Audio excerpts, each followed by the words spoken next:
chiamo Liana Cusmano, sono di origine veneziana e adesso vivo a Montreal in Canada. E in Canada fai parte di un'associazione dei Veneti emigrati. Faccio parte dell'associazione, la Federazione delle Associazioni Venete del Quebec, che è una provincia del Canada.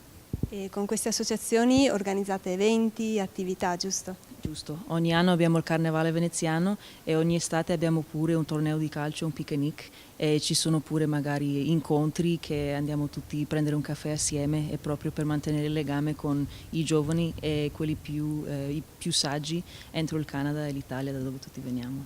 Quindi attività non solo per gli adulti ma anche per i ragazzi, ragazzini e anche bambini. I ragazzini proviamo adesso a implicarli un po' di più, ma per giovani e per meno giovani, adolescenti, sì, ce ne sono di attività.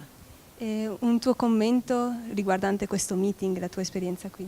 La cosa per me la più impressionante, la più importante è incontrare altri giovani che sono implicati a mantenere la cultura veneta. Allora incontrare giovani ragazzi e ragazze dall'Australia, dalla Svizzera, dal Sud America, il Brasile, è per me un'esperienza molto interessante e pure importante per avere questo scambio di idee da persone che hanno esperienze differenti dalle mie.